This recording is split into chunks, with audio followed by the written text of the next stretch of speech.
नमस्कार दोस्तों, जय श्री राम। हमारे संस्कृति में प्रकृति को माँ माना जाता है, तो भी हम बेहिसाब गंदगी करते हैं, बिना सोचे समझे गंदगी करते हैं। प्रकृति और इंसान हमेशा साथ साथ चलते हैं।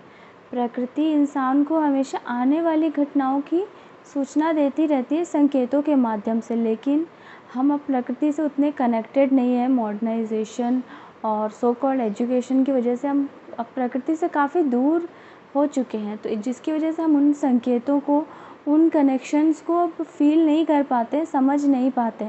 पर जो भी लोग प्रकृति से कनेक्टेड हैं, वो आने वाले शुभ संकेतों को, बुरे संकेतों को समझ जाते हैं। जैसे कि जब बारिश होने वाली होती है तो पक्षियों के उड़ने का ढंग बदल जाता है।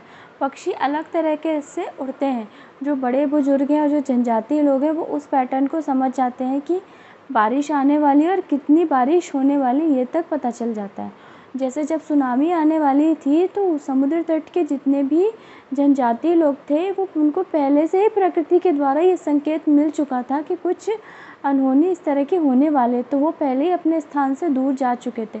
जहाँ बड़े बड़े मशीनें और इतने लाखों करोड़ों की मशीनें इस चीज़ में फ़ेल हो गई थी, वो उन्हें प्रकृति ने इतनी बड़ी बात पहले ही बता के अनहोनी को टाल दिया था।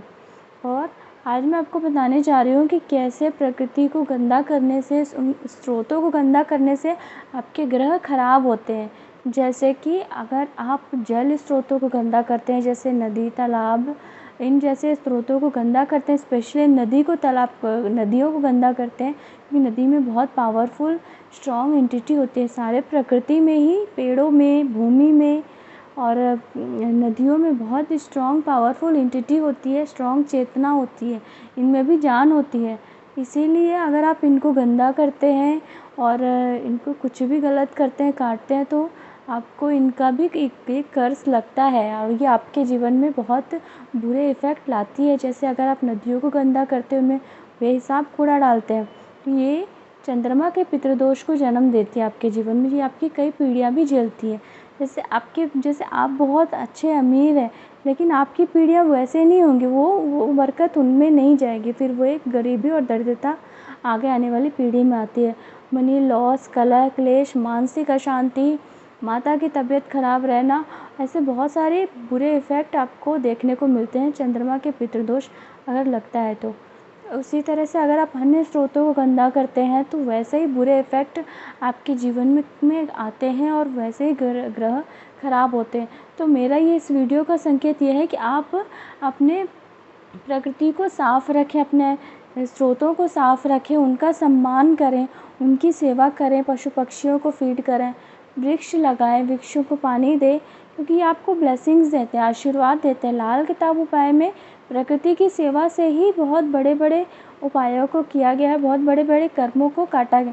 कर्मों को काटने का मतलब है, जो हमारे ज्योतिष शास्त्र में लिखा गया है कि आप कर्मों के बुरे जो इफ़ेक्ट का, उनका जो असर है, उसको आप बहुत छोटा सा कर सकते हैं। फॉर एग्ज़ाम्पल, जैसे आपको बहुत मेजर एक्सीडेंट लिखा है, तो आप उसे छोटे से कट में कन्वर्ट कर सकते हैं। आप अपने पुण्य कर्मों को बढ़ा के आप जो भी उपाय है करके, सेवा करके, गरीबों की सेवा करके, आप उसके जो इफ़ेक्ट है उसको कम कर सकते हैं, उसकी इंटेंसिटी को बहुत कम कर सकते हैं।